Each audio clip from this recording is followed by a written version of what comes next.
Welcome to Kadampa podcasts. These podcasts offer practical solutions to daily challenges and help guide us to a happier and more peaceful state of mind. In each episode, you will find an extract from a teaching given by one of various Kadampa Buddhist teachers worldwide. All these teachings are inspired by the profound wisdom of Venerable Geshe Khalsang Gyatso Rinpoche, a Buddhist master for our time. We hope you enjoy listening. Where we're going to go with this is life-changing. This isn't just semantics and a way of passing a Tuesday night.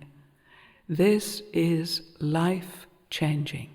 We are going to develop, not tonight, but in the next few weeks, a completely different perspective on life and its purpose, the meaning of our life, because of an understanding that the mind is no part of the body. They're completely different entities. So Venerable Geshe says, and I'd encourage you to read this. It's not like reading, an article on the internet. Buddha's teachings require a lot of contemplation and thought. And you need to think, do I agree? Do I think my mind is my brain or not? We need to know this because it affects everything you do in your life, your decision. There is nothing within the body that can be identified as being our mind, because our body and mind are different entities. Two different things. So here's an example. And again, think carefully. This is your own experience. When our body is relaxed and immobile. So for example, at the beginning of the teaching, I said, sit comfortably. We're like sitting comfortably. Straight back. So our body is relaxed and still. What's our mind doing? Going to so many different thoughts. Is that a Northern Irish accent? Oh, my back hurts, I need to go to the chiropractor. I wonder if she's going to stick to the time tonight or go over. What am I meant to be doing in the morning? Like that. And our body, you can be sitting even perfectly still and people think you're a wonderful meditator. But your mind is thinking all these different things. So if our body and the mind were the same entity, if your body is still and relaxed, so's your mind, because of the same entity. But they're different entities. So our body is still and our mind's totally busy and distracted. A good example is when you lie down to go to sleep at night. Many, many people can't sleep. Their body's exhausted. They're like, bed. Or maybe that's just me.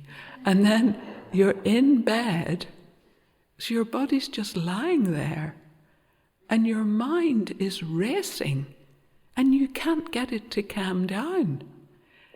If your body and your mind were the same entity, they'd be doing the same thing. Your mind would also be still, because your body's still. Also, it isn't in this book, it's in another of Geshe-la's books. But Geshe-la says, if the mind were any part of the body, whatever strengthens the body would strengthen the mind. Or, say you're sick, and that weakens your body, sickness would weaken your mind. But actually the opposite happens. Sometimes people who are diagnosed with a very serious sickness, and their body is degenerating week by week, month by month, and they find that their mind is developing, and they're becoming more patient, more loving, more compassionate, more wise, and their sickness is helping them. If our body and mind were the same entity, or our mind was any part of our body, whatever increases the strength of our body would do the same for our mind. And whatever diminishes the strength of our body would diminish the strength of our mind. That's not true. We know that's not true. So when our body is relaxed and immobile, our mind can be very busy, darting from one object to another. This indicates our body and mind are not the same entity. So this isn't just a Buddhist conclusion. If you think carefully, either our body and our mind are the same entity, or they're not. It doesn't mean that if you think they are, and if you think they're not, they're not. It just means you're wrong. Somebody's wrong. So I know who I'm following, but you need to think for yourself. Is my mind any part of my body? So Geshe-la says, our body and mind are not the same entity. They're two different things. Yes, they work together, of course, but they're two different things. So we don't really understand. So when we don't understand, Geshe-la always gives us an analogy. So analogy teaches us by something we do understand to help us to understand something we don't. So here's a wonderful analogy. It's a guest house.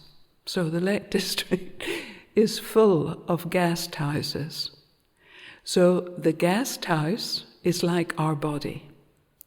The guest is like our mind.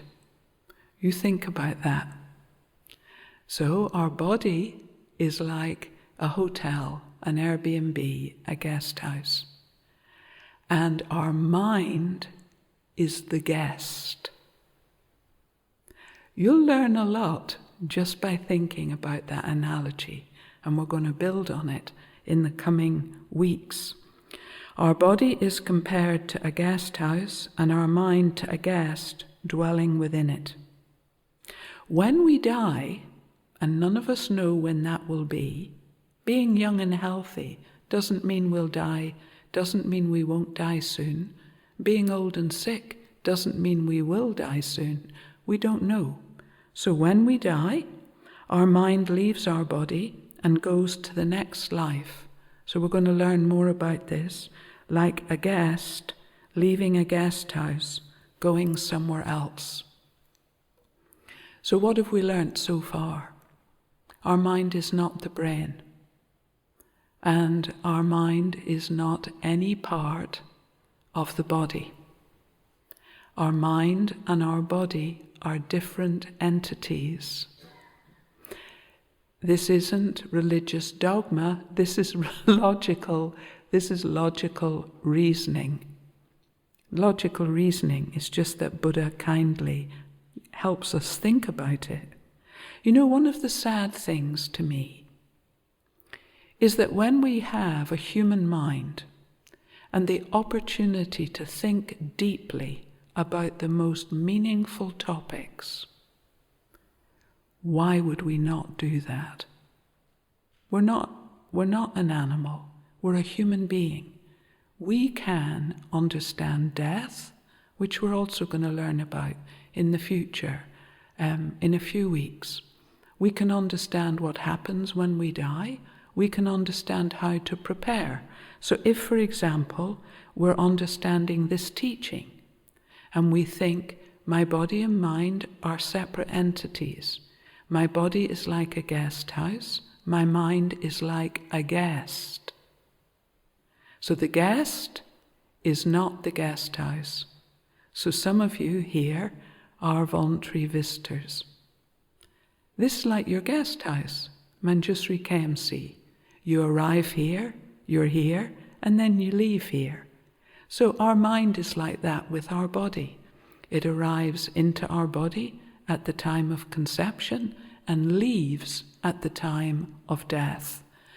That understanding affects how we live our life.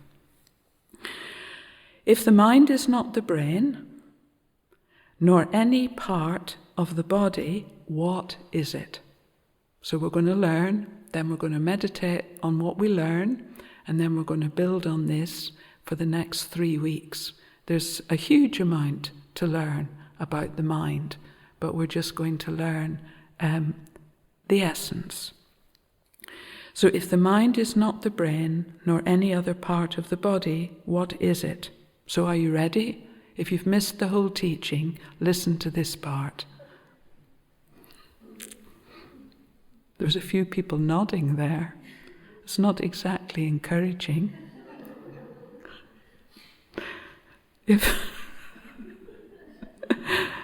Oh dear, okay.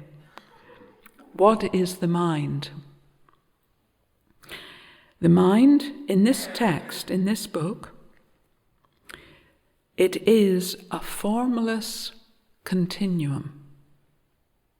It is a formless continuum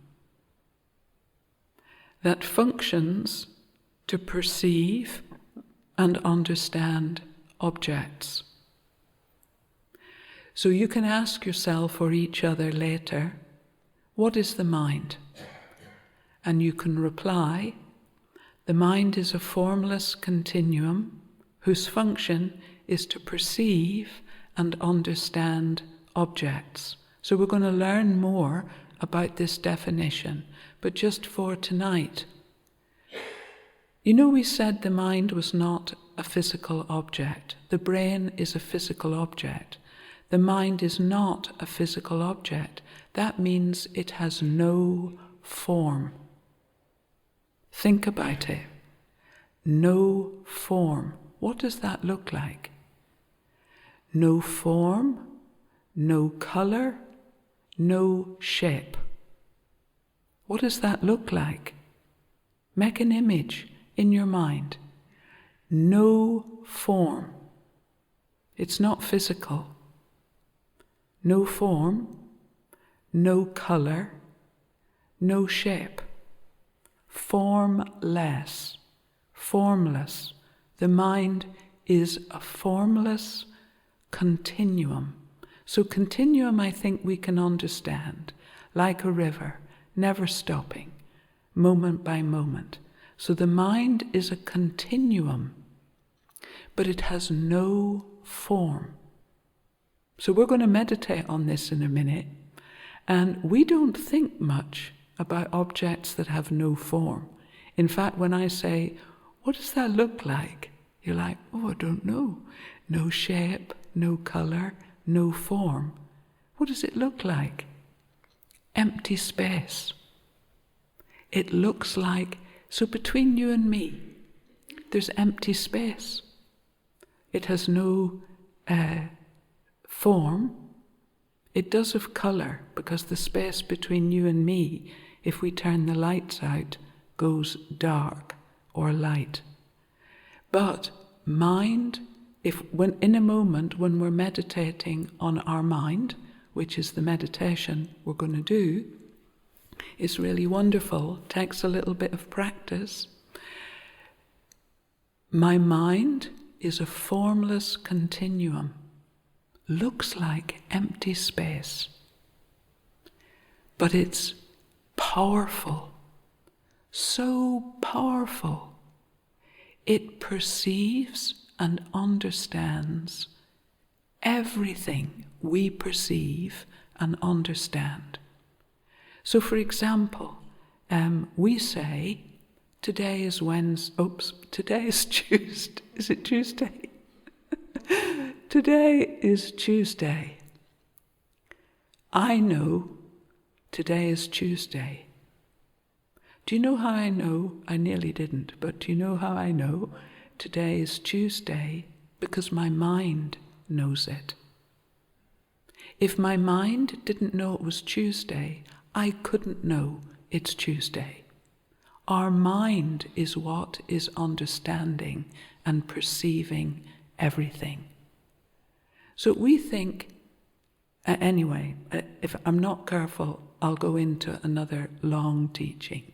So what we're going to meditate on is this definition. My mind, what is the mind? The mind is a formless continuum that functions. So function means what's its job? What does it do? It perceives or appears things and understands objects. So for example, we know this is a microphone. Why? Because our mind knows. It's not our eyes that know it's a microphone. Our mind knows. It discriminates it as a microphone. This is a table. This is a silk flower. Our mind is doing that. If our mind didn't discriminate microphone, table, flower, we would not know this was a microphone, a table, and a flower. Without our mind, we're powerless, because it is our mind that understands and perceives everything. Okay, so just to finish this paragraph, and then we'll meditate. Because the mind is formless, so no form, it has no form, no form. You can't weigh it, you can't see it, no form, no color, no shape, formless. Just like empty space, but with power, with power. Because the mind is formless or non-physical by nature, it is not obstructed by physical objects. Thus it is impossible for our body to go to the moon without traveling there in a spaceship. But our mind can reach the moon in an instant just by thinking about it. Knowing and perceiving objects is a function unique to the mind. Only the mind knows objects. Only the mind perceives or appears objects. Only the mind. It's a unique function. Although we say, I know such and such, in reality it is our mind that knows. We know things only by using our mind. If you feel inspired by this podcast, then dive deeper into timeless wisdom of modern Kadampa Buddhism by following the link in the episode description. We look forward to reconnecting with you in the next episode of Kadampa Podcasts.